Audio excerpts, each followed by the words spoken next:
feel like we're just your average couple in California, middle class, came from struggle, trying to make ends meet. Everything we earn, we have to work. We have to start from zero. I always assumed that as time progressed, if I just work hard and put an effort in whatever job I did or business I put into, like I was gonna be better off as time went by. Well, I think ideal as in like the things that we want to do or that we would like to have. Yeah. It seems like kind of like just bills and catching up to us faster than. Brian called me. He said Isaac never made it home. I haven't heard from him. Have I heard from him? And then that's when it started. And then it was just months of like, where is Isaac? I couldn't find him. Brian was everything he could out there to, try to find him. That's kind of like the worst image that I like that helped me think about so many things. That right there was just kind of like a huge we realized that life is so short.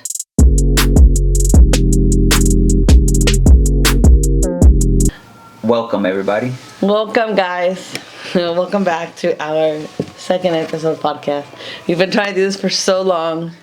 So we are at the end of the year 2024. We want to do a wrap up of everything that's been going on this year. Well, of course, we're not going to be able to cover everything, but I want to more focus on just the struggles that us persons have been going through. And I know that a lot of people relate to these struggles.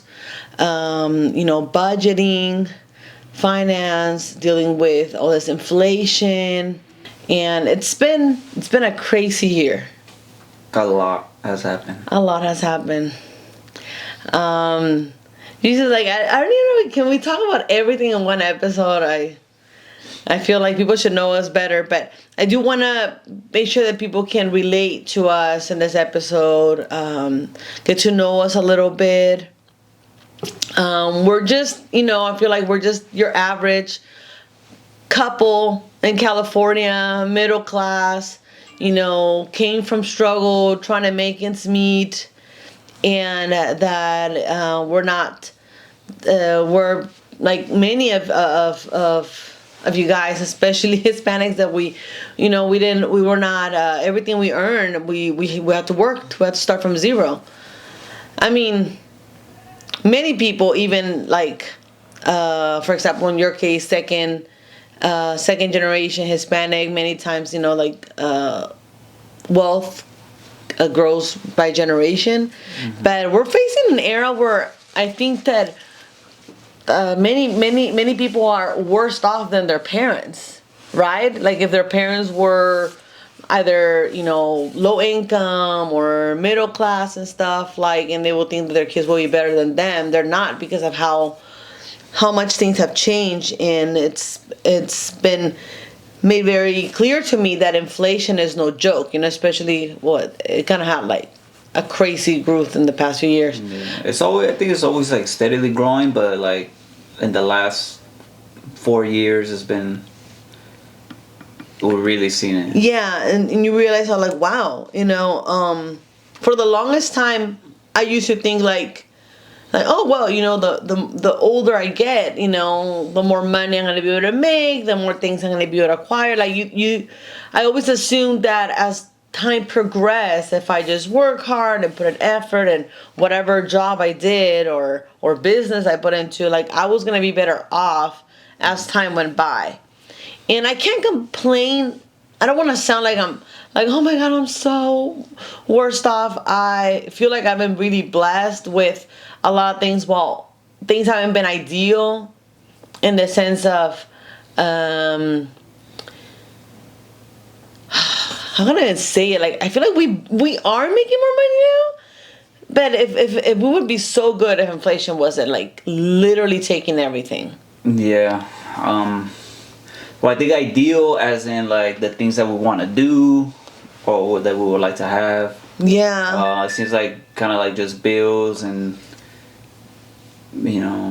always just catching up to us faster than we can Yeah, and of course, we're not perfect. I feel like we have acquired a lot of really good techniques into how to budget ourselves, how to live comfortably and still stick to a budget. I think like implementing certain things such as sticking to a budget for food.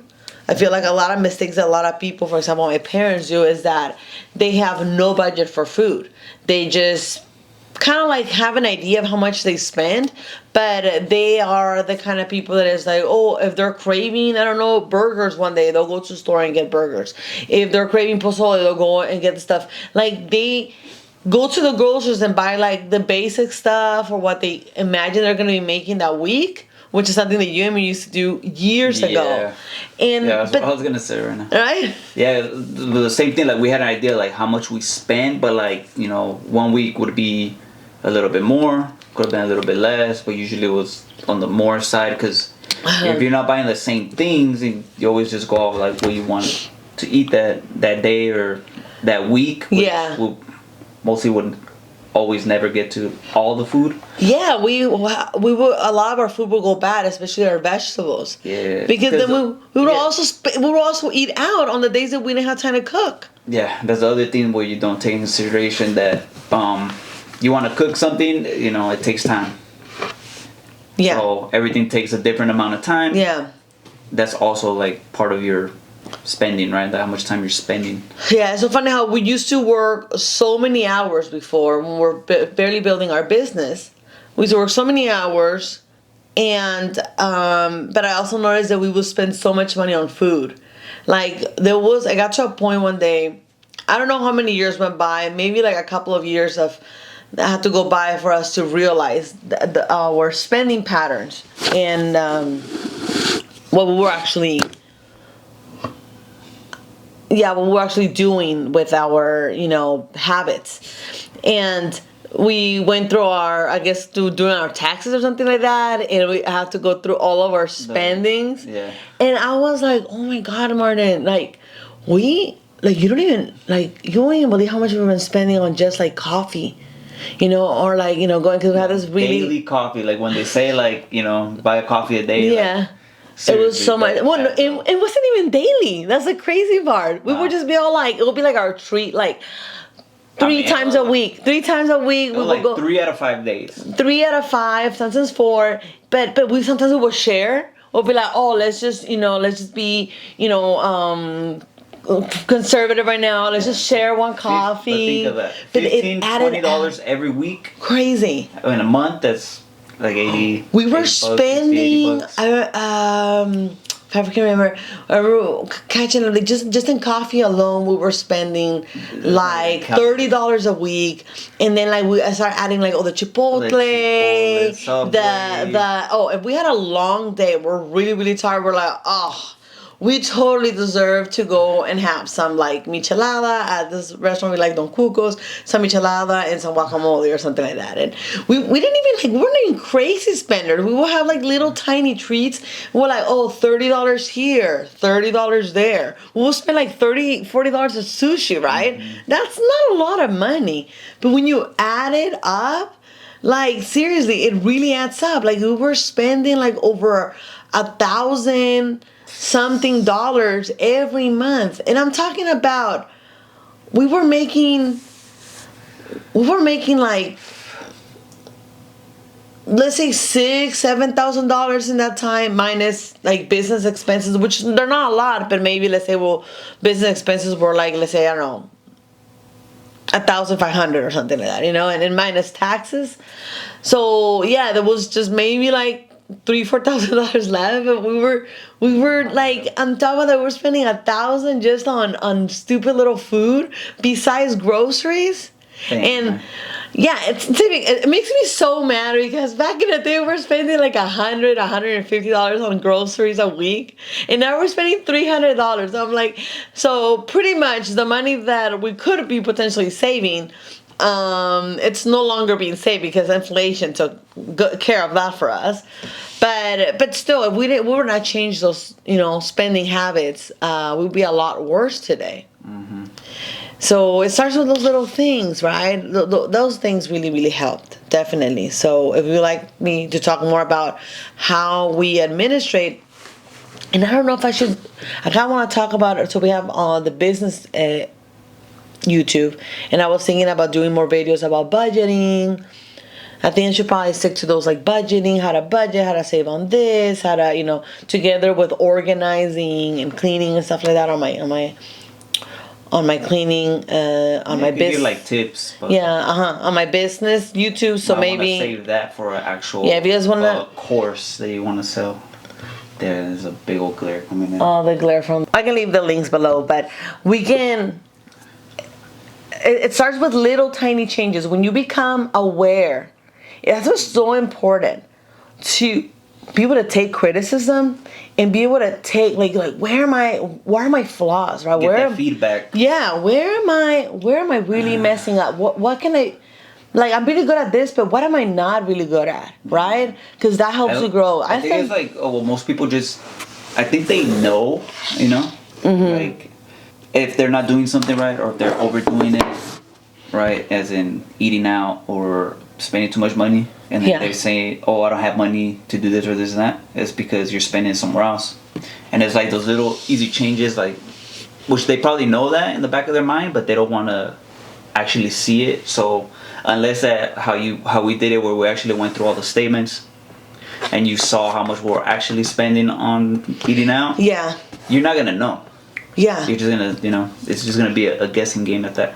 Again, with the thing, unless you actually sit down and figure out the numbers to what you're doing wrong, you're not gonna know what's really going on. Yeah, and that was like a big awakening, right? Because sometimes you could be you should be checking your bank account every month, but there's that subconscious thing in your in your mind that you're like, first of all, most of us, we're lazy. We're like, oh, I don't want to do that. I hate doing that in the first place. But also, you're like, I don't want to know how much money I spend. Like, that's one thing you don't want to know. You just don't want to be made self-aware of, like, all the money you're spending. But it is important. It's important to have, like, the discipline. Get that feedback. Have the discipline to, when you're on a sober state of mind, and sober meaning like you're not overwhelmed by, any kind of emotion, right? And you're just thinking very down on your feet and being like, hey, what habits should I incorporate? Like, for example, if you're listening to a podcast like this one, right? You can be like, after listening to a podcast, take the chance to say, hey, I'm gonna take the opportunity or I'm gonna put it on my calendar, right? I'm gonna set up an appointment with myself to do this, this, and that. So I'm gonna on Monday after work at this time, I'm going to go through my bank statements, and I'm gonna put that on my calendar to give me a reminder every month. So I'm gonna start doing that every month. So you can make these conscious decisions and then make a note for yourself, a reminder for future self. Be like, hey, future Francesca, you have to, you promise past Francesca that you are going to do this. Yeah. So you better, keep your promise. It's kind of little things, but it starts with these little intentions, and it's not going to happen right away. But if you start with that intention and giving yourself little reminders, I think it's a good start. Mm-hmm. But anyways, going back to how, in reference to this year, I feel like I've done a lot of growing. Every year I feel like I grow so much. I learn so many new things that I didn't think I was gonna be able to. There's so much aspects of you that you can learn and grow, like a tree, like a branch. You just grow different branches with every thing. I'm all about learning from experiences, because if you can get something out of any experience, if it's not growing, if it's not learning a lesson from there, like, then what's the point of even going through that, right? Good or bad. I was going to say earlier that I feel like we've been really lucky in the sense that there's a lot of things that we've been able to do that, like having got nice experiences, being able to afford, comfortable things, but also we've been doing a lot of sacrifices. I feel like if you see our social media, it will look like, oh my God, these people are not struggling at all. But that's probably like most people's social media, right? Yeah. There's many times where you're like, oh well. The good parts. So the good part, a lot of people are, for example, just made a TikTok yesterday about, so my parents,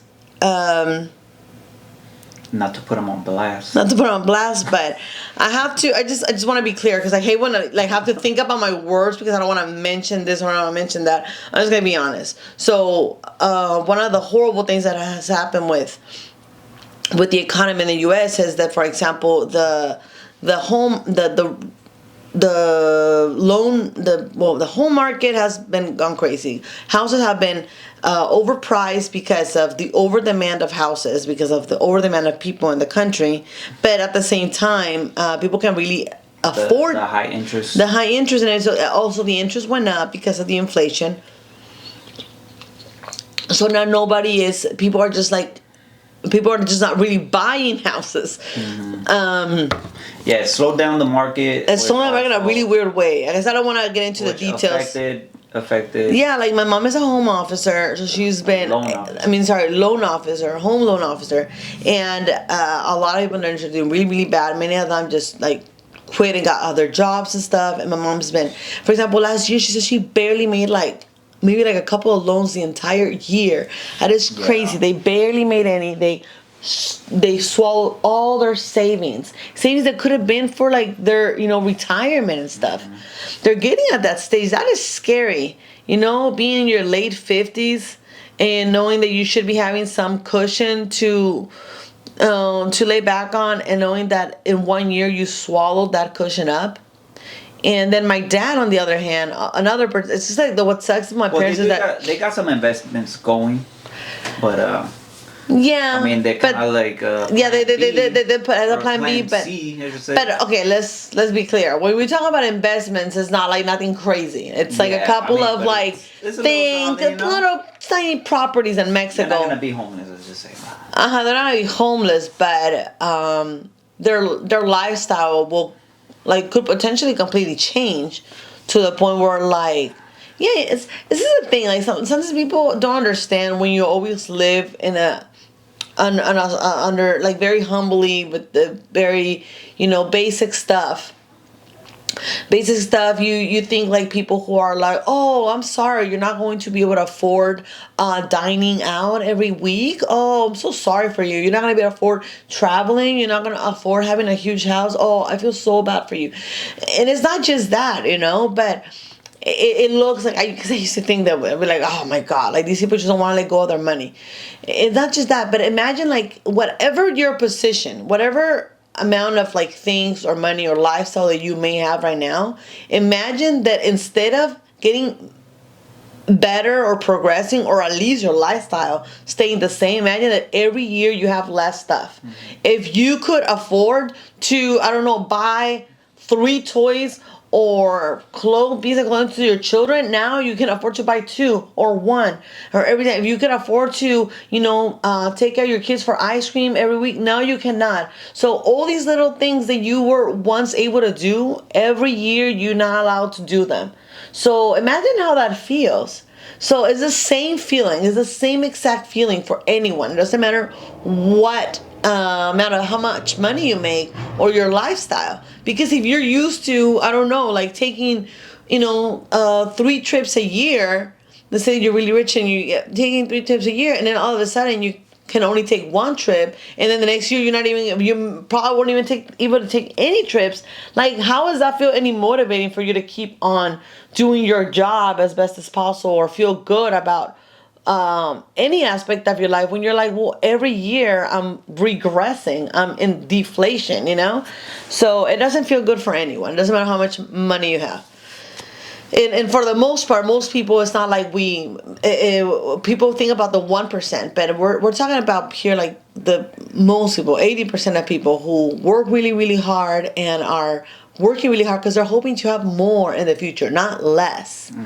And that's the bottom line. So going back to my parents, my dad works. The problem is that they both work. Their line of work is very unsteady. So my mom, they both got affected really big. Yeah, because they don't have a steady job. That they're in, the film. Yeah, film industry. It pays good. The housing market. It pays them really good. good enough to live like those comfortably. were the two ones that got affected. Yes. The last couple years. And what hurts me the most is that my parents, like, they were barely, like, they worked and sacrificed so long when they moved into this country after, you know, their things going really bad in Mexico, socialist government ruining the city where we used to live, his business going bankrupt, and then owing them a lot of money after they closed down and everything, and they never paid him. Had to sold one of the houses. The other house was there, but we still had so much like payments. Like it was barely, she had barely got that. My mom got that other little tiny house. Anyways, we moved to this country, and they had to start from zero. Imagine starting from zero in your 40s, like early 40s, late 30s, early 40s, like. After you had so many things, like they were doing so good early in their 20s, the economy was booming over there. There was so many opportunities to have small business boom in La Paz. Like you don't understand how great it was to live there, and then everything crashing down and having to start all over. And they have to live very, very tight, very, very, very, very tight for so many years to be able to have their 4 children. I mean, I was already pretty much an adult when I got here, and I had to, you know, help them with rent and everything, but still wasn't enough. But they still have to take care of all the other 3 children, so they have to do a lot of sacrifices for maybe out of the 20 something years. How long have you been here? Like 20 years, yeah. Out of the 20 years that we've been here, like maybe 15 years. Like 13, I want to say like 12, 13, with a lot of sacrifice. And only in the last 7 years or whatever, they started like barely seeing the fruit of their work and started being able to afford a little bit or more of a comfortable, like breathe a little bit, go out, have a little more fun, have do more things, do a few trips here and there. So that's when they barely started seeing the fruit of their hard work. And I'm talking about, so 7 years ago, right? And then as it started happening, like 3-4 years they were able to see that, and then boom, ever since 2020, things starts crashing down. But they didn't feel it until like 2021. That's when I started feeling like tighter and tighter and tighter. And then that last year was terrible for them. It was actually very tough on us too. We put all of our eggs on this, like last of our savings and everything, and got in debt for this other business we were trying to start that, you know, unfortunately didn't take off. But the reason why I'm mentioning this is because the only good thing is they had a really good insurance for my dad's job. And all of a sudden they're told that because he hasn't been working enough hours, the insurance completely, like, they're not being covered anymore. Cut him off. I'm not exactly sure how those kinds of insurance work, but the point is that they cut him off, and now when you try to look for private insurance, I guess you call it, she put, I think she put like 50,000 or something like that. Like, well, we know together we make about, you know, 4,000 a month or something, or 4,000 something.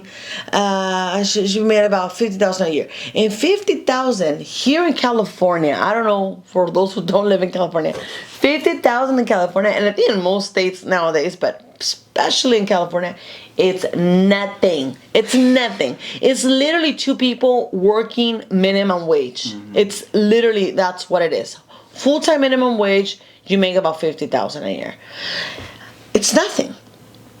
And so she put that in her insurance quote. Came out, you wouldn't even believe this.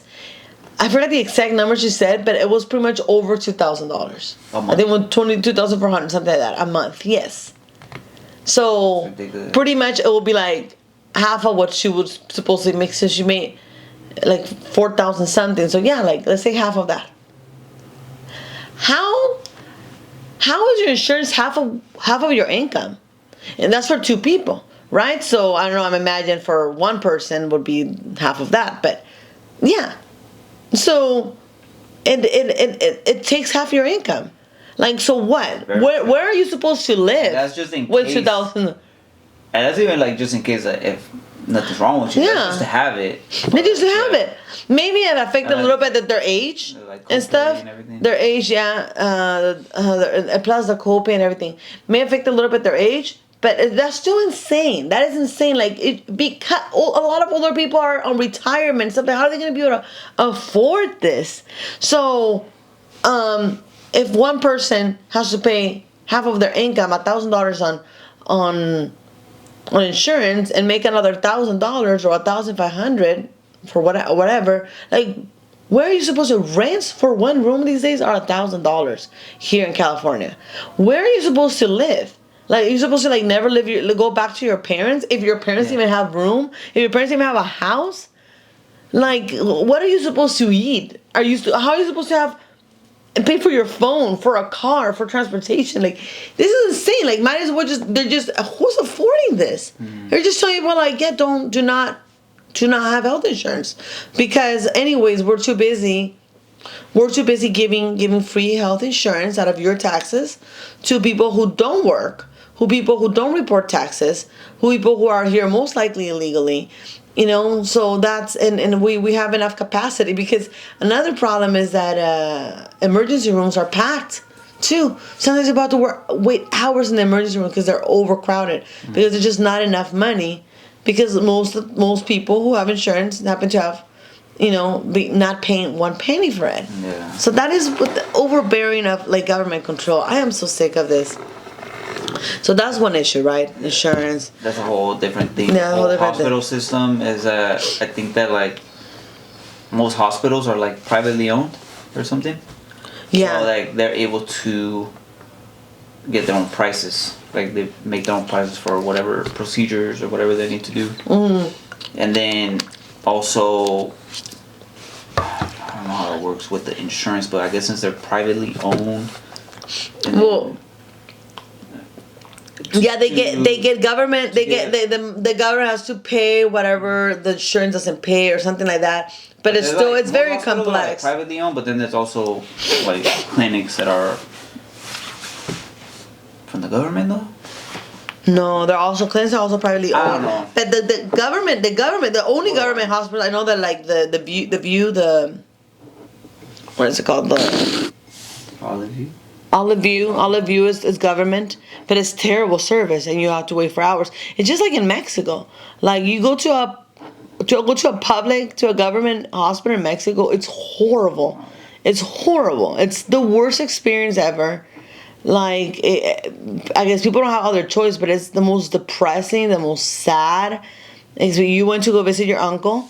Yeah. I had to wait outside the hospital. There was not even a waiting area for family. Until they were ready for us to go in and see him. And then the most ridiculous thing, the nurse had to give Martin her spot because they didn't want additional people in the hospital. So the nurse had to wait outside for like 30 minutes or 30, 40 minutes till he was done visiting his uncle for that limited amount of time so that she could go back and do her job. Like, really? Like, she was just there standing. Oh my god. That is so ridiculous. Like, wasn't there anything else she could be doing? Why does she have to be standing outside for a person to visit their family members? Yeah. That is the kind of... So, dude. Even the building looked very like crazy. Like, yeah, it looked very old. That is what socialist government does to... It was just like a big building to a country. It was like a freaking project building in New York or something, like those tall ones. Like small windows. I don't know. It just looked very, very. Oh, I should have told you to take a video of that. I was very curious, and I completely forgot. I was like, "Hey, take a shot," but I don't know. It was so hot. Like, it was the heat had me in a bad mood. On the Henry Mayo, dude, like, everything modern or whatever. Yeah. Even the beds. No, yeah, like I seen photos or videos of hospitals like in like India and stuff like that, and it's Africa, and it's really sad. And they're up there. They're like pretty similar looking. Like the older and deteriorate they get, because there's obviously not enough government funding. the worse they get. Anyway, And so back to this year. back to this year. Okay, so yeah, I guess I have a lot on my How mind. was the first 3 months of the year for you? How were they for you? Because you went through you've been through so much. We had the welcoming of our baby of our first son, which was supposed to be bring hope. You were in the last what 4 was 3 I months. was born in April. Okay, 4 months of pregnancy, and we entered the year having to make some hard decisions about our finances, having to do a lot of sacrifices, give up on a lot of things to reset ourselves up. Yeah. But having the baby coming, it was what it was like. You know what? We're gonna start this year with fresh, new beginning, hope. Yeah. We're gonna have our first baby. We're just so hopeful, and then we had this terrible news. We were already worried and concerned, but we were still hopeful that everything was gonna turn out right because we hadn't heard from your brother. Yeah, from Isaac. Like he was living in Oregon, and he was, I don't know if he was having a hard time over there or whatever, but he was just, everything's not going good. He was like down on his luck or whatever. He had an incident happen. Well, he got arrested. A little bit more clarity to that. No, we're not to go into details. Well, he was dealing with alcoholism, since he's been dealing with that since here. So that's probably one of the reasons why he was having a hard time. Well, yeah. Adjusting. Like my mom would always say, like, yeah, because he's an addict. He's got problems. Anyways, whatever happened just led him down to deeper into whatever he was doing, drinking. I'm pretty sure it was more drinking was the issue. So he ended up getting arrested in this one incident, and then he got released the next day, but after that nobody saw him. So he was missing for 3 like all the 4 holidays. months. Do you remember the date that you found out he went missing? Well, my mom told me that. It's like, hey, I haven't heard from Isaac. Like last time I thought it was Isaac, her friend. His friend, I mean. It was like early Wasn't Brian who told you? December or like for Thanksgiving. The last time I talked to him, and then I remember it was the middle of December. And then by the middle of December, my mom was like, I haven't heard from Isaac. Oh no, Brian called me and told me what happened about the incident. Yeah, I remember right away. You found out because it was like that Friday, and we're like, okay, let's just wait because we were expecting he should have been released, this and that, and we were like on those days that he got released, like checking on him. Yeah, so he had told me like the next day, and then he's like, Brian called me. He said Isaac never made it home. I haven't heard from him. Have I heard from him? And then that's when it started. And then it was just months of like, where is Isaac? I couldn't find him. Brian was doing everything he could out there to try to find him, but to no luck, no avail. Up until we get the news. Like April 20th. So pretty much a week before my due date. Yeah, a week before I got induced, or my due date, I think. No. That's when we got the news. It was like 10 days. Oh, I'm sorry, days. not the 20th. It was April 1st. I remember. Oh, April Fools. 1st, yes. And that's all I was thinking. I was like, this can't be happening. Like, it's like a joke, I don't know. I just, I was at work when my mom called me. Yeah, you were at work. I was like just tripping out, like, dude, like this, it's not real, So you got the call that they found Isaac in a river. Yeah. That was kind of like the worst image that I like. It hurts me so much. Yeah, just like that helped me think about so many things. Yeah, man, that's a trip. Like, that right there was just kind of like a huge like, and then we realized that life is so short. And then yeah, some. dude, he was supposed to turn 30 this year. Not only life is so short for all of us, and we don't know how long we're gonna live, but also we were not. The last time that he was staying with us for a little bit, trying to help him out, we gave him a little bit of a, tough love. And since I feel like maybe I could have been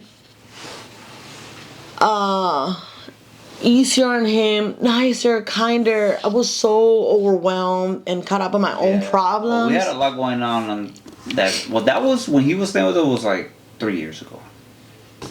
So he was already like 2 years out living in Oregon. Yeah, but we were still like dealing with a lot of stress from the business, trying to figure things out. And I'm just that I'm that kind of person that I'm hard on people. I'm hard on people to talk to him. That's how we were in that time. Like we're like, dude,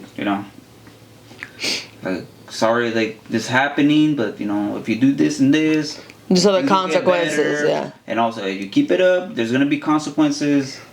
That's just how we were in that time. But it's like, yeah, like looking back now, it's like, I wish we would have been better, like treated them differently or whatever, could have done a lot better. But like if he didn't learn it from us, like then we're not the ones to teach him. You're so strong, Marty. I admire that you just see things you see things, and sometimes you give me so much perspective on a lot of things. How we balance each other up. You're so right. There's so many ways that you can look at a situation. There's always that little bit of guilt, but then you have to think about like, well, let's think of things in a realistic way, right? And yeah, sometimes you just can't help or save people from their own destiny. Yeah. But what I did learn that holding grudges, we were distant from your family for a while, and this brought us together. So, I mean, this definitely was a huge lesson for all of us, I think. Things change so much inside of, I think, all of us gave us so much perspective. Yeah, maybe that's probably another reason why, he probably never like fully changed his habits, maybe too, because he was kind of like in the middle of my family and us, Mm-hmm. Like he was still talking to me, like we were still cool. But then he had the other side of my sisters were like, like he was on either side, so he was like in the middle. Mm-hmm. Maybe that was like something that he felt like, like he wanted us to be together, and it never happened, until this tragedy. Which is kind of ironic to think about it that way too, but I don't know.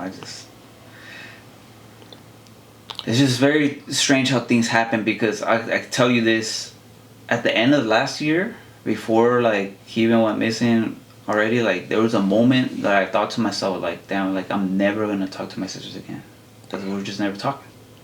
And I had already like made that decision that like, boom, like I'm done. And I had a moment in myself, like to myself too, like it just like I was just thinking of like, so like something, just this clarity like came over me, like I'm never gonna talk.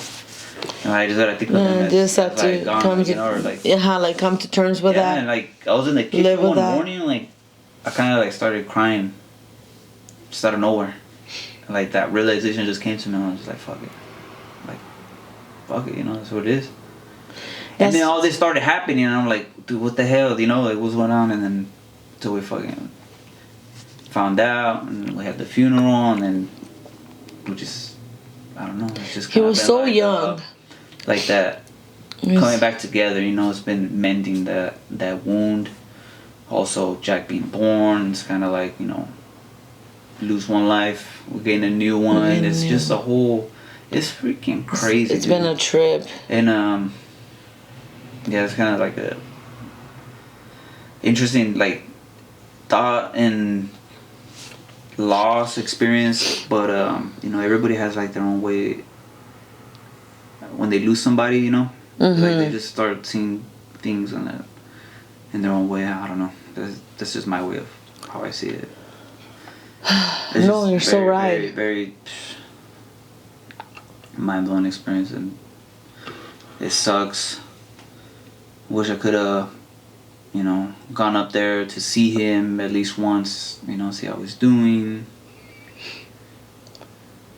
But yeah, that's the main thing. So coming out of that was,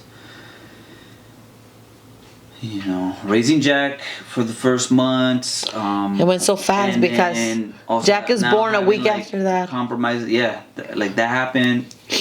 And the funeral, and then the funeral was like 10 days after. A week later, after that was the funeral. And then, so anyway, if I seem like I don't want to seem like if I'm like kind of like cold about it or whatever, but I just kind of have like a stoic view on it, approach of life and like how things happen. And I know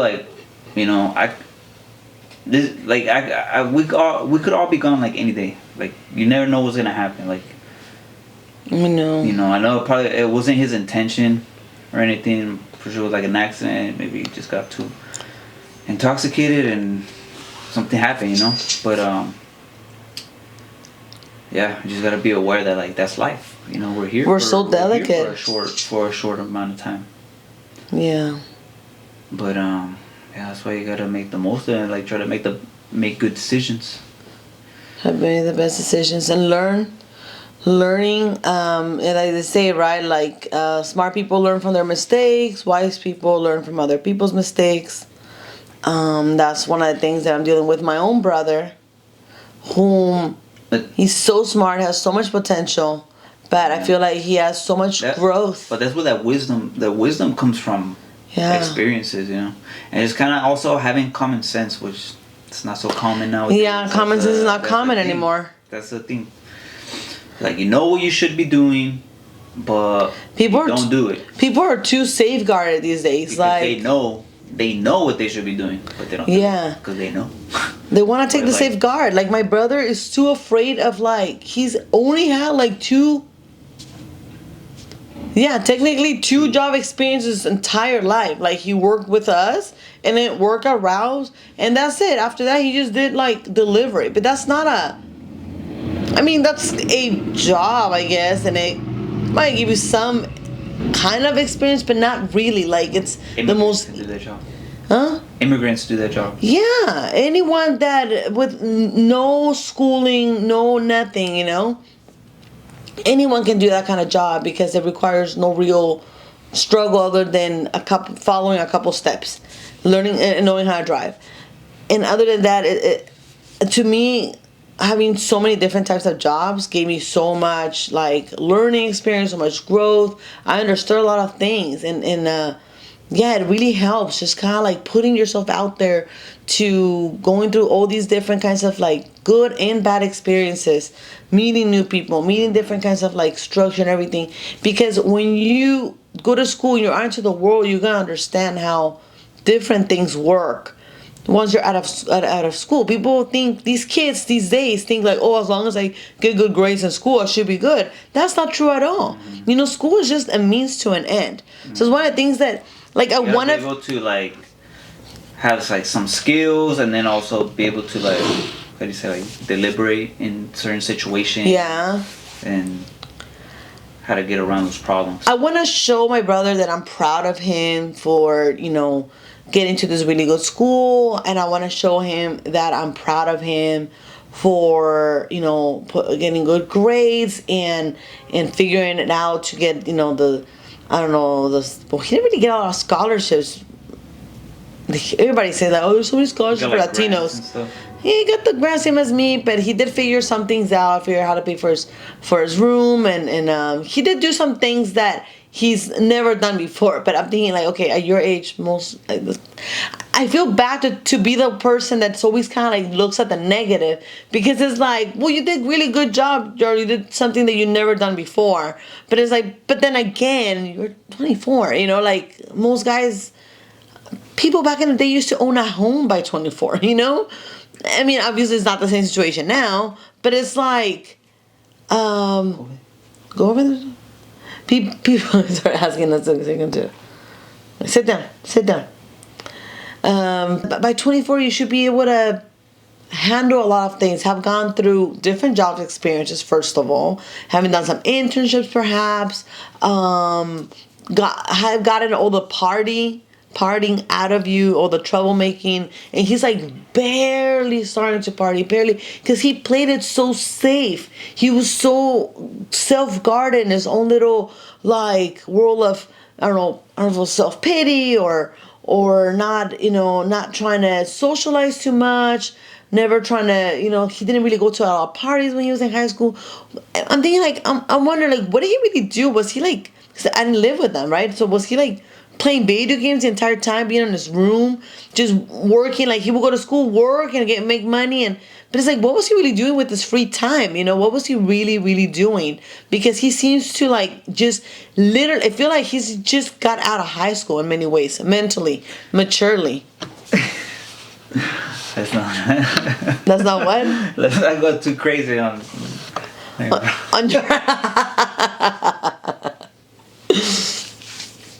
Okay, so damn it, dude. All right, let's rewind a little bit. Okay, so I'm just worried myself. Wait, what did I start saying? That I'm worried for my own brother. Learning how to take advice. So basically, my main concern about him is not that whatever he is in life right now. It's not that I'm like, you should be, you know, owning 2 houses and you should be having your master's degree by now. And it's not that. It's the fact that even if he was just, if he would have been that kind of person, but you know what? I'm gonna take a couple years off, go try to travel around the world, or try to, I don't know, do some volunteering or work in a different country, or just experience, or I don't know, I'm gonna try myself journey. I want to learn a few things before I figure out what I want to do when I'm back, like what kind of career I want to do, career path, etc. And then he's barely starting college right now. I would not be like, that's nothing that I would look down on him for. I'll be like, good, you win experience, you learn some skills, you learn some life skills, and now you're ready to take a path. That's not the problem. My problem with my brother is that every time I try to give him a piece of advice, he doesn't take it. He is a know-it-all. He takes everything I say offensively. He gets offended by everything. He takes it as a personal attack to his ego. And the funny thing is that that's immature, you know. A part of him knows that he has a high ego. But when he's in a situation where he should know, hey, my ego is taking over, he doesn't recognize. And even when I tell him, like, Gerardo, like, this, I'm telling you for your own good, you don't let your ego get in the way, like, he stood, it's not clicking. It's not clicking. So it's just kind of one of those things like, Gerardo, like, I'm giving you advice because I'm older than you, because I'm, you know, it's for your own good. Like, if anything, taking advice doesn't hurt you. Try new things. Just try it out. If it doesn't work, it didn't work, but at least you can say you didn't try. Mm. And I just think one of the reasons is because he just sees me as this, like, I feel like my dad just put it in his head that I was this troublemaker, this like this bad example of a person. So he always kind of looked down on me instead of looking up. So me being the one to judge him, I feel like I don't know. I feel like this is my own conclusion. I think that every time that I say anything that criticizes him, he thinks like, well, who are you to criticize me? You know, kind of like, I feel like his subconscious tells him that, which is why he doesn't want to take anything from me. But also when I talk to other people, other friends and family, everybody says the same. Like, he takes no advice. Like, nothing you can tell him. Like, we tell him to do this and that, he doesn't do it. So he just wants to play life too safe, and that's just, you can't go through life just playing too safe. You have to live life. You have to go through these bad experiences to grow. Because otherwise you're just always going to be in this little shell and you're never going to live life. Yeah, you're going to let a lot of time go by before you actually do those experiences. And sometimes it's too late to live these experiences. Yeah, exactly. Yeah, like it's like, now he's kind of starting to venture out a little, partying more. Partying more. Going out more, but it's like, dude, you should have been fucking doing this like. Yeah, he was afraid. At 19, dude. I know, he was afraid that he was going to become an alcoholic, like a lot of members in our family. And I'm like, Gerardo, that's, that if you do it smart, if you do it, that doesn't necessarily have to happen. I mean, you don't have to drink to party. But it's just like, it's hard to get people to understand what you mean when they're not trying to even listen, and they're just trying to live life too safe. Yeah. You can't be too safe in life. That's why I think that's why one of the reasons why adolescents are so wild and so trying new things, because that's kind of like, it's your own nature telling you like, hey, try things now, because later you probably might not have a chance, or you're not going to want to. As you get older, you play more and more and more and more safe. As you should. Maturity should make you play more safe. But because you already gain a lot of knowledge of the experience, you can just go through life just kind of like risking everything. If you're just too much of a risk taker all the time, then there's also going to be, I feel like just life, everything requires a balance. Exactly. About taking advice. This year, how does that? Okay, so going back, I was just thinking about that. I was just thinking about going back to this year. So okay, so the beginning of this year, those are a lot of things that I learned, right? And some of the things that are in my mind is just like that, right? Economy, how people are suffering, how people are and are like we are struggling. And this year, sometimes people have to sacrifice. Like there was a time where we didn't have health insurance at all, because we're like, we can't afford it. I'm like, we'd rather party. We'd rather go go snowboarding and stuff. Because sometimes it's like, you work and you have all your money being taken out and you just have no fun. Like, who wants to live like that? And that's risky though too. That's it. We're snowboarding.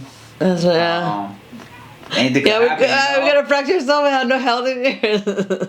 Dude, yeah, because we are huge risk takers. Not even if it's because we don't have insurance and we're snowboarding. It can't even be your fault. I remember we saw this accident where these two guys, like this other guy was, so this guy was going down the hill, right? And then another guy was coming down fast, and they ended up crashing, dude. And the board hit this guy on the shin and gave him a nasty cut. Remember that? I don't know. Why were you there? Dude, they crashed hard, and his shin got like cut open, like gnarly, dude. What was a shin? Like this part? Yeah. Oh my god. Yeah, it was bad. I mean, yeah. Was the bone broken? I don't know, but remember when I was just sitting there and some guy like didn't stop fast enough and hit me in the back really hard, a la bruise? Yeah. Like could have hit you could have hit the middle of my back. I could have been like paralyzed. Dude, that was so fucking, oh my gosh. Yeah, some people. Like, we've been getting incredibly lucky.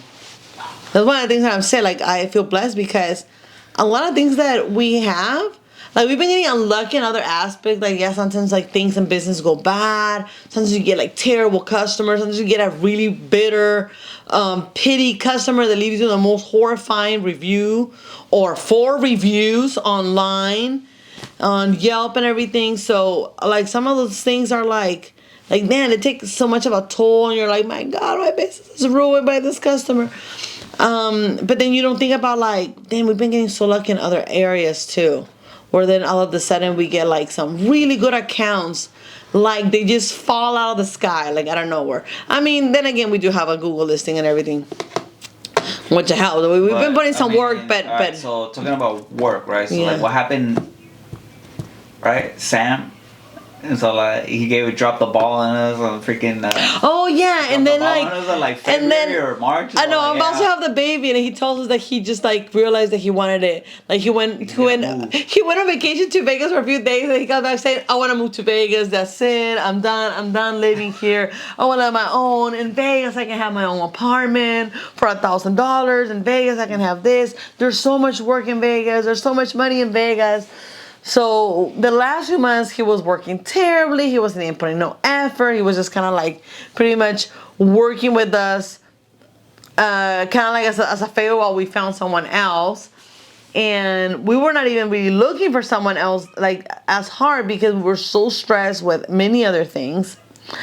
And we're like, what are we gonna do? So we had a couple options, but we couldn't really find anyone. We're trying to put ads. Oh, we did Indeed, right? We tried Indeed, and then we had like everybody that got from Indeed was horrible. Like people are like the work ethic from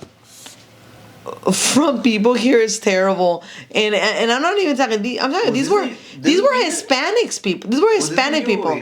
We got the gangster chick. So we get that, and they sounded great on the phone, and then when you will like meet them, and these are Hispanic girls, but they are like from immigrant parents, so they are, I don't know, born and raised here, and both of these chicks sounded so nice on the phone, were terrible. They were the first girl first girl shows up with baggy pants. She was like a tomboy. She with very baggy pants, like dressed up like a total gangster, like a total chola or cholo, and we were all like I was very specific about like to wear comfortable pants. She just wore whatever the fuck she wanted to wear. And no self-awareness about like how bad that looks show up at a job like that. And it just kind of like the fact that they just don't even take it serious because they're like, oh, it's a cleaning business, you know, like who cares, right? Like, dude, like you're going to people's houses, like everything wrong. Dude. And then instead of us sending her home, be like, yeah, no, it's not gonna work out. We're so desperate to overly optimistic. We're so desperate to find something. I mean, she was nice in her attitude. We thought, well, maybe she puts a good effort, whatever. We'll just kind of tell her she needs to wear better pants, right? We just thought she probably doesn't have common sense, which is like not common anymore. And we tried her out, and she was exhausted the other day. And it was only 3 appointments. She was really tired. Like everything was so exhausted. She realized it was a real job. Okay, she told me that she worked at a trash company. She was like doing the trash. I was thinking like, oh, well, that's worse, right? That's like, heavier. I was like, well, that's heavy labor. I'm thinking this is going to be a lot better. Well, no, it turns out that our kind of industry is worse. It's constant. You're constantly working. You don't stop. You have to have a lot of attention to detail. You do have to be carrying it. At the end of the day, it takes a toll on your body. You have to have good physical to like be able to hang, because if you eat crappy food, if you're not in shape, you feel it a lot. Well, she was done. The other day, be like, yeah, I don't think I'm going to be able to do this. At least she was honest, but it was a total waste of our day and time and money. We're just kind of like, we're supposed to just put her in a day trial. We're not even going to train her, but we still took a time. We had to take a couple hours to just kind of even show her, be like, hey, this is how you do this, and this is how you do that, and make sure you do it like this, and explain to her a few things. And so yeah, anyways. Yeah. Yeah, we were trying, and then we get the other. And the other girl also through Indeed. No. The other Maria. Oh, it was a friend.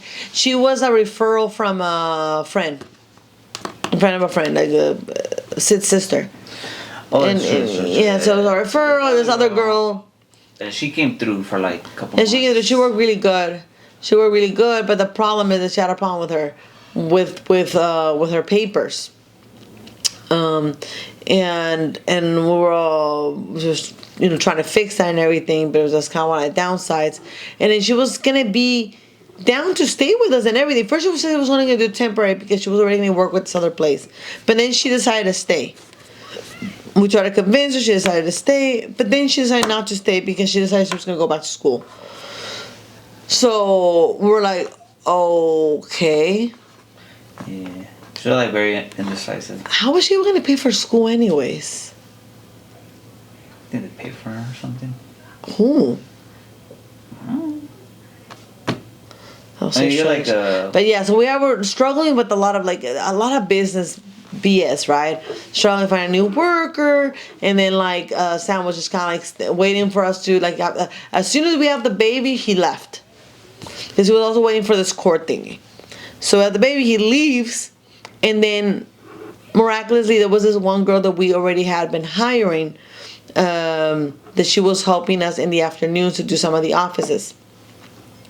And I decided to make this. It's not that we needed her. We didn't need her because we were actually really short on hours. Still, have lost a lot of appointments because of inflation, a lot of customers and everything. But I was thinking, okay, you know what? If she can help us with these appointments, it'd be a good investment. I thought it'd be a good investment to if we ever need extra help, an extra person, at least we have her, kind of there. And anything happens, at least we have her there, on a regular, right? We give her at least a little bit of hours every week. And she was down, and then she turned out we told her about, there was this opening for the morning, but she had this job where you were really short hours, and it gave her benefits and stuff. But it was a very, very, very, very tough job, and there was no air conditioning, and the hours were bad, and you had to work or wake up at 2 or 3 in the morning to work there, to go to work. But it was really close to her house. The only problem is that she lived far. She lives 45 minutes from here, and so the hours were steady and everything, but they was paying her less, but they was giving her benefits, and so there was some couple pros, but a lot of cons. And so the summer, they were both her, but I was I want you to be sure, so because I know I don't want you to lose the benefits that you have, and I don't want you to not feel comfortable working here and regretting. You laid out to her, right, the pros and cons. Yeah, we were really honest about it. She was I don't want to push, and I don't want to make you feel bad that you quit your other job, and then she told me, she was you know what, I'm can you? She was it was the heat got to her. Yeah, and she was yeah, and then she realized that when she went out, she had her vacation, and when she came back, there was nobody to replace her. The place was a mess, and she had to make up for all the time that she was gone. And she told me, she was hey, can you guarantee me at least as many hours? She's can you guarantee me that I'm gonna make at least this much? And I was yeah, I can guarantee you can make at least as much with us. And then she was yeah, because I really want to quit my other job. She said I can't do it anymore. Yeah, and then it just kind of worked out. It was crazy. And the way that we found her it was just a random thing. I was doing this office, and there was these ladies next door was an urgent care or something. They were there. And one of the ladies asked me hey, are you hiring by any chance? It just stopped me hey, is your company hiring? And I was yeah, no. What office is it? Charter? Yeah. Oh, okay. Oh, we're doing Dr. And she was doing what? They were just I think they were going to the clinic. Oh, okay. Next door or something. Okay. They were just outside. And well, she's the one that got the number from you, huh? But it wasn't even Maria. It wasn't even her. It was the other lady that she was with. Oh, okay. And then the other lady was asking. I'm oh, okay. I'm well, are you working right now? So she's oh, it's not for me. It's for her. I'm oh, okay. What the hell? Because she was a little bit on the older side of that one that was talking to me. Oh, okay. Me. And the other one, obviously Maria looked younger, more fit. I'm oh, even better, So you gave her a card or something? No, I just got her number. Okay. And I remember I texted you. I'm hey, this girl. It was so funny. She started texting me. There's gonna be somebody that will call. Yeah, she started texting she looked me. Cool, she was young, so she looked like she'll be a good fit. Yeah. I liked her because we started texting, and then every time she was very interested, and sometimes I would forget to answer her and be hey, are you still interested for this? And and every time I would text her, she seemed very, very pro. And I remember you were I forgot when when I think when I gave her the offices, right, I was like, "Are you sure for just da da da?" And I was like, "You know what? I like she lives all the way over there." You were like, "She lives all the way over there. If you just gotta know, how that really how that always works out, because every time people give people far away, they end up not lasting." I was like, you know what? I like her. I like how much input she puts, on the text messages. She has good communication with me. She's very friendly. We've been already messaging back and forth for a while, so I kind of like already kind of feel like I know her and stuff. And I think it'll be good, a nice try. So it started like that with little baby steps, and now she works full time with us. And then out of nowhere, like sometimes, things can go really, really bad. All things were I was at the top of my stress level.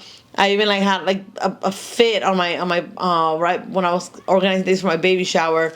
So top of my stress level at the beginning of the year. And then last year was horrible because we were so up to here with debt, and we had my sister's wedding, and then holidays and da da da. And I was just like so stressed out, and my sister was asking so much from me for her wedding and stuff, and I'm like, dude, like, are you kidding me? Like, I'm barely paying bills this month, And then top of my stress, right at the beginning of the year, and then like it just kind of like peaked with Isaac, and I just kind of like, I just calmed down after that. Like, I just started realizing, like what the fuck am I even tripping about, Yeah, like, dude, it gave me a lot of perspective. And then... It's not the most important thing. The more important thing to be worried about. And then, like, things just started kind of, like, getting better towards the middle of the year. And then we got the new accounts. We got, like, this new big office account out of nowhere, which was like a huge lifesaver. I know, like, fell from heaven. Heaven, yes. Like, and then we got like Maria full time, and then next thing you know, and then we get this girl full time, and then no. First we got Ashley. So then we get this, like, when the other girl, Fernanda, when she quits to leave us for school to follow her dreams, I guess. And she was so happy with it. She was making really good money and everything. And she quits to follow her dreams.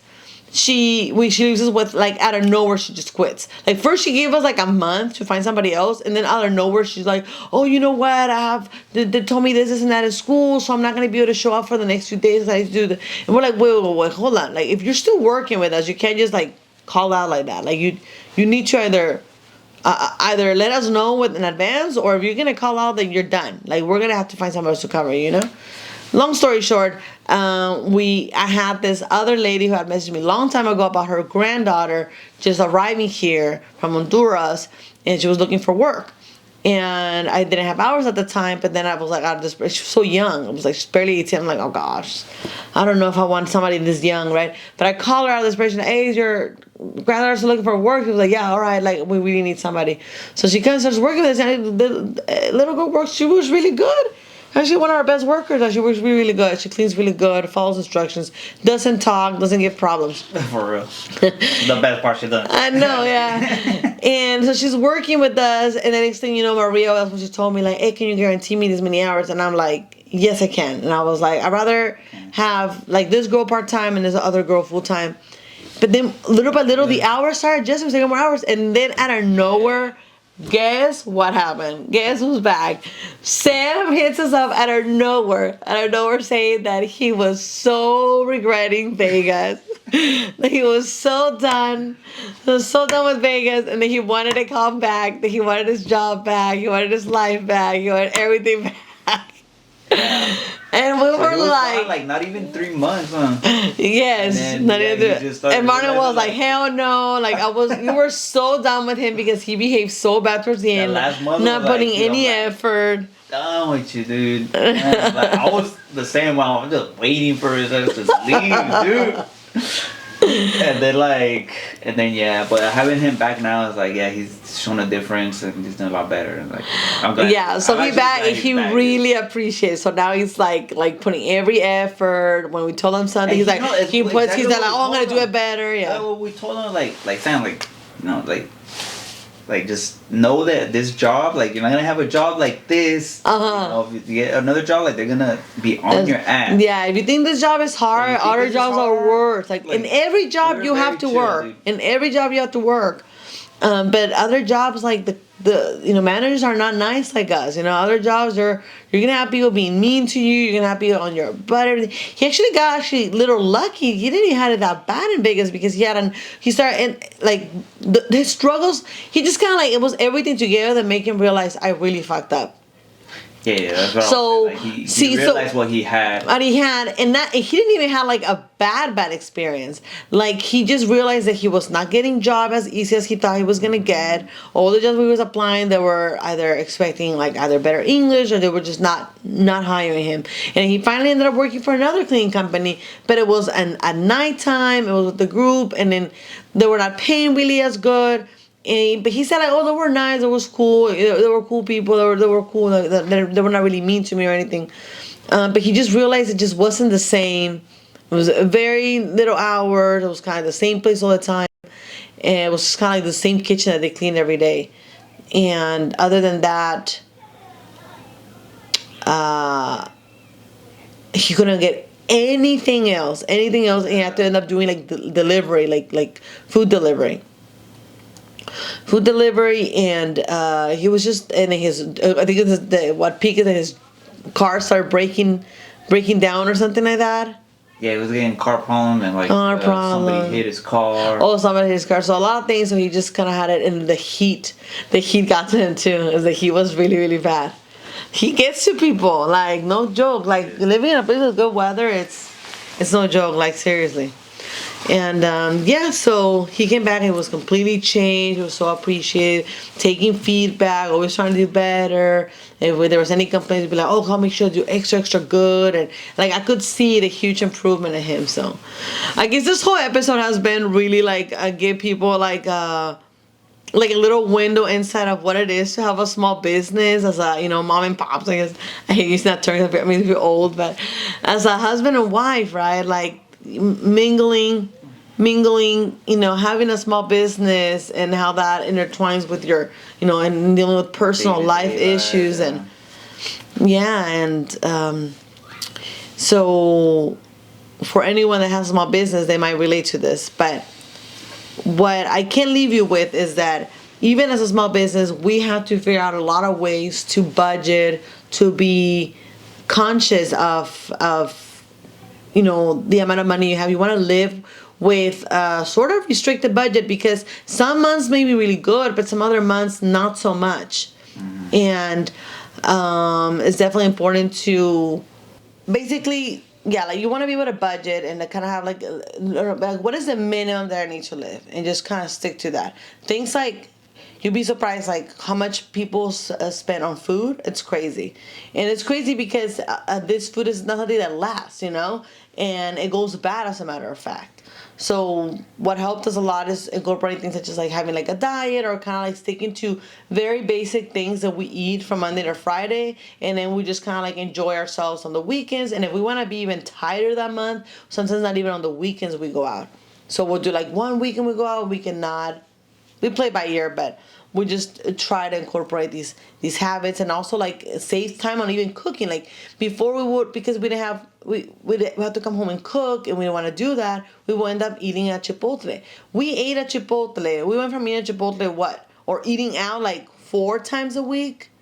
Like it wasn't whether it was Chipotle or it was Subway. Either eating out like for lunch or like in the middle of the week or.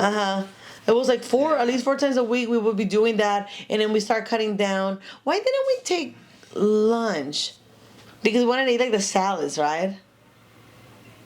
Why didn't we have lunch? But there was I remember there was time we would just take like a chicken salad, like a tuna whatever, or chicken salad with the slowly doing chips, and sandwiches sometimes. But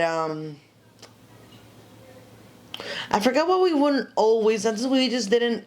We wake up like barely had time to wake up and get out of the house in the morning, right? Yeah. We would come home so exhausted. We just didn't. We were not organized, and I feel like that is something that a lot of people go back through. Then I had the other job too. I was working as a mom too. Oh yeah, you're working 2 jobs. I wake up like just You on work time to like 2 jobs to be able to make ends meet. yeah. So I guess our treat, we work hard, so our treat was like, hey, at least we enjoyed eating out and just kind of like trying the things. And now we went from eating Chipotle, like that's what was one of our main meals every week, to like going like to 3 times a week, then 2 times a week, then 1 time a week. Now we eat Chipotle never. Like we Like never eat Chipotle once because we every have our 6 system. months now. Yeah, like we have our system for everyday meals so down, and we have And let's be simplified. real, you make better salads. Yeah, I do make delicious salads, and I have perfectionist delicious yogurt dressing. That if Hey, by the way, you should get on to try to be selling that shit already. What? You should be getting on to like try to sell it. Oh, the yogurt dressing, right? I can try to see, like, but it will have to be so refrigerated if it's being sold like that. But yeah, probably people would buy it. Hey, the farmers market, 2025, my next business. Hey, next business, for real. Next business idea. Hey. What is it? And I can like do like 2 different types of dressings too. 2 or 3 different types of dressings. With like, the garlic, and then maybe the cilantro, and then it'll also be like a chipotle mustard, honey mustard, something like that. Ooh. We'll see. But anyways. Oh, so funny how we finish each other's sentences. Okay, so we have our system. We have simplified our system so much to the point where like it takes us. Just cooking alone. Just prepping your food alone just takes time. But it also takes time to wait online for an order. A lot of people ordering online and everything, but it's not the same when you're online than when you see them making it. But anyways, just going out of the way, picking something up, all that stuff. Also the money you spent. So we try to keep it like very basic, right? Just we cook a batch of chicken that will last 2 or 3 days, and then 2 or 3 days later we'll cook the other batch of chicken. Or sometimes we have like in the middle of the week we'll do for the afternoon, we just do pretty much chicken and steamed veggies. We used to kind of go to do this horror deal. I used to smash the veggies, or I used to cook them in a certain way. I used to do all those things to make it look more appealing, more appetizing. But then we started kind of getting less picky, and now we just toss the veggies, steam them, cook the chicken, cook the chicken really quick, and then put the rice to steam. Boom, boom, boom. Put everything in little containers, and every morning just boom, boom, boom. Take it, put a little sauce on the side or on top, go to work. That's what I mean. Then just keep it to just kind of like two meals a day as a work. Well, you've been having your breakfast to get more protein, but sometimes like you've been doing like, I'm just gonna do a protein shake, something quick. The more time you can save on these things, the more time you can have for other things. And then just take them, and then at nighttime we come home, and either we eat the same chicken that we cooked with a salad. I make a salad for. So our salads are, instead of being in the afternoon, our salads are for dinner. So I make the salad for dinner, or in the middle of the week we'll do like, now we're gonna do like salmon, salmon night or steak, things like that. So just very simple things, and you can eat very. If you guys want to get more of a menu of how we eat during the week, let us know. Right. We'll just send it to you. I think we very delicious. I post on my stories here and there, like when we make like the salmon. Like the salmon, or like when I do something different, like when I add a different addition. Something to do with rice, something to do with pasta. If I do a different pasta, we do that. Try to do like pasta like once, and try to keep pasta as little as possible. Yeah. Just making good decisions, and making little changes to what you already do. Yeah, spending also too. I have like these little rules, such as like I try to do my online purchases. I kind of have like a budget. I'm like, I'm only gonna do like max $100 purchases from Amazon. So whatever I need, like I start adding things on my list of like on my cart. And at the end of the week, I choose. Okay, I'm gonna choose the things that I really, really, really need this week, and I only buy what I really, really, really, really, really need that week, and everything else can wait. Because what used to happen before, be like, this, I might need this, I'm probably gonna need this, later on. Not right now, not tomorrow, but probably I need it, so I will buy it. And then it turns out that I never really needed it, and then I'm not using it till months later. So it's kind of one of those things that, why buying it right now if I don't need it right now? So I started doing these things.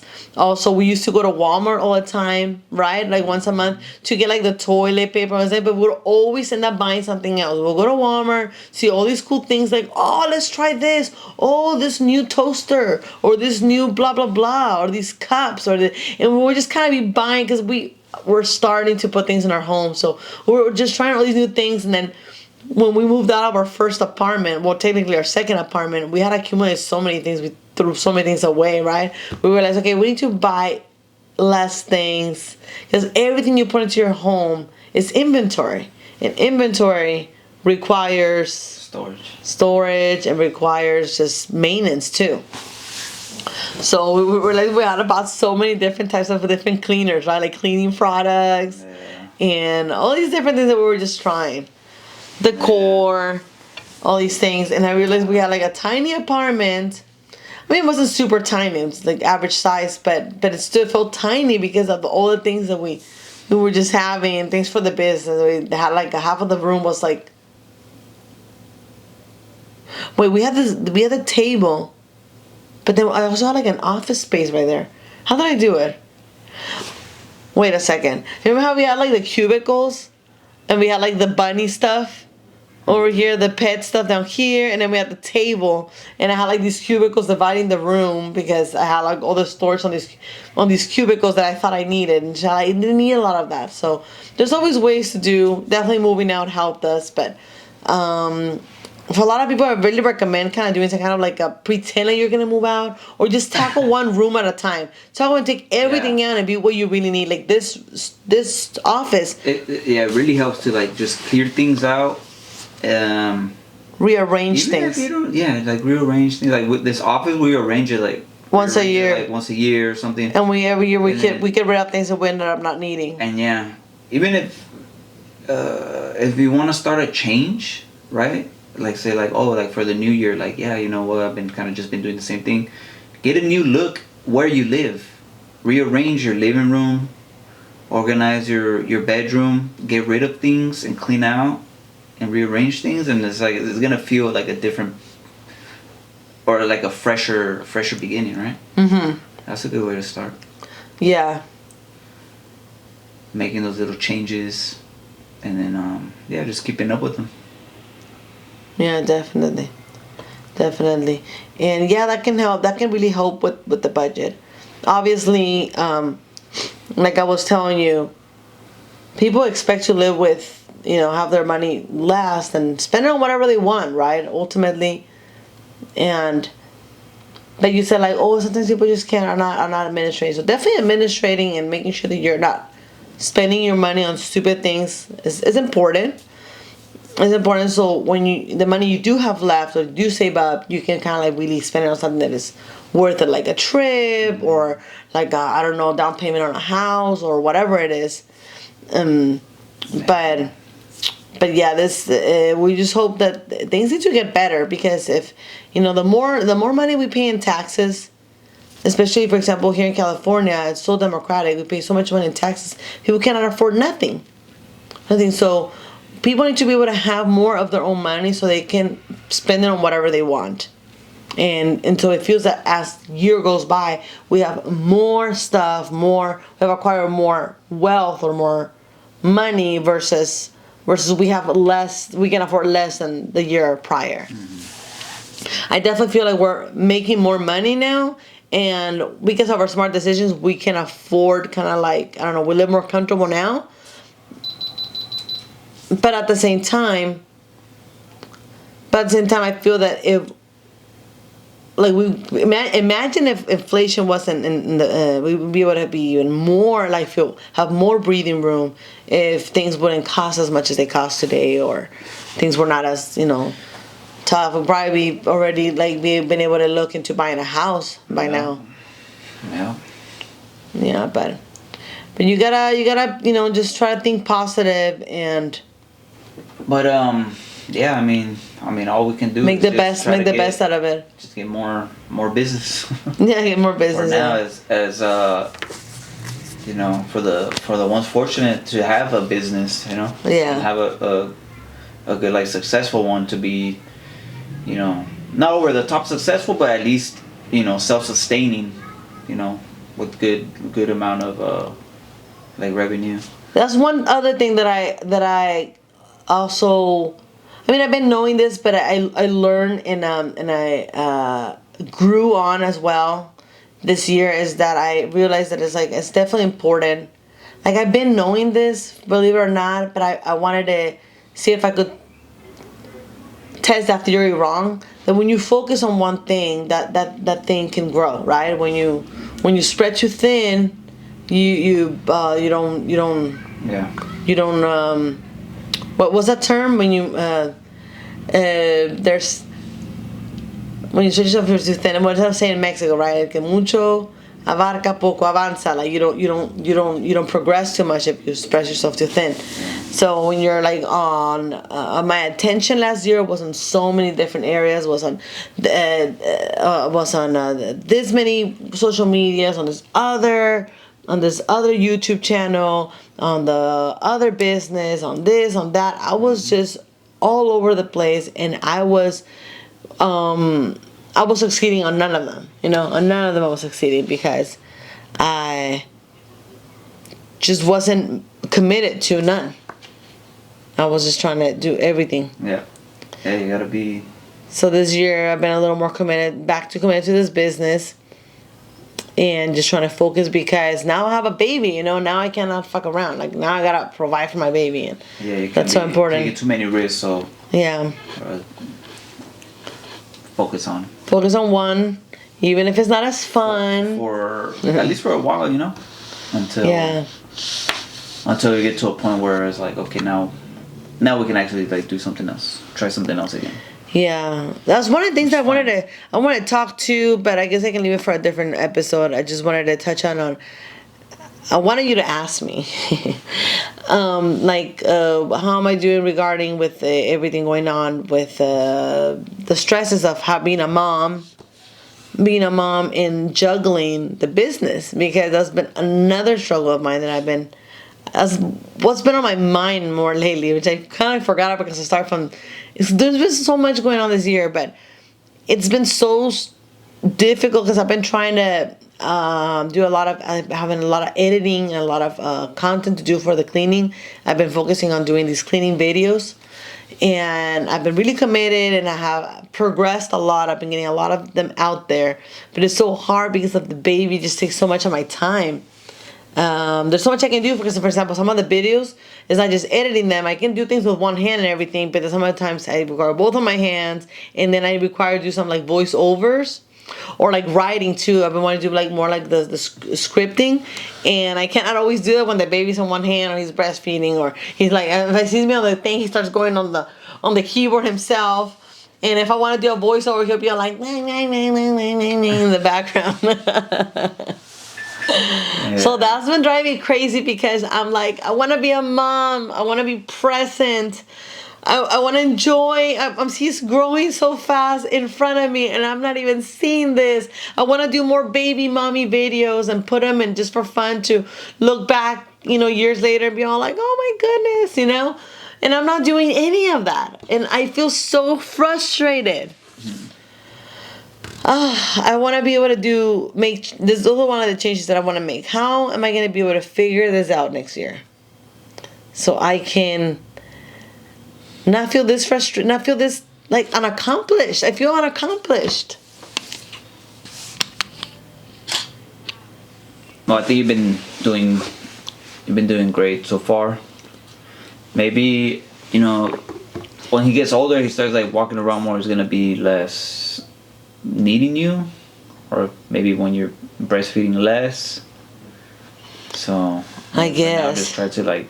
He's not even eating solids really well though. Like, I would think he'd be eating like different vegetables by now, but he's still giving me hell to like. He'll take 3 spoons of like cauliflower, which is the one that he likes the most.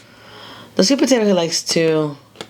Do we still have sweet potatoes? I got more sweet potatoes. That supposedly he's the one that likes the most the cauliflower, but then he takes three bites and he's done. Like, he wants the BB or he wants the booby, and I'm just like, oh God.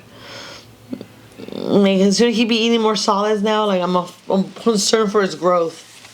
There's so many things that are not now, a whole new load of problems that I have to think about now. Yeah, well, let's take them one at a time. Or just... You'll figure it out. Is that him? I think I hear him. So, okay. That's wrapping it up. Wrapping it up. Okay, so that's it for today. Thanks for tuning in. Maybe you learned something, maybe you didn't. But either way, I guess that'll be all. Thanks for listening. Thanks for hearing us, hearing our problems. Hear me rant. So this is what I guess small business owners, some of the many ordeals, couples, small business owners go through. Like they're usually family owned, wife and husband, juggling personal life and kids and personal problems and family and everything. So let us know what you think. Let us know in the comments if you relate in any way, any personal story you might want to share with us that we can probably talk about on the next episode. That'll be cool if you do that. Alright. Well, till next time, you guys make good decisions, and we'll catch you on the next one. See you guys, and God bless, happy holidays, and best of wishes on your ventures. I'm not watching on the baby. Bye.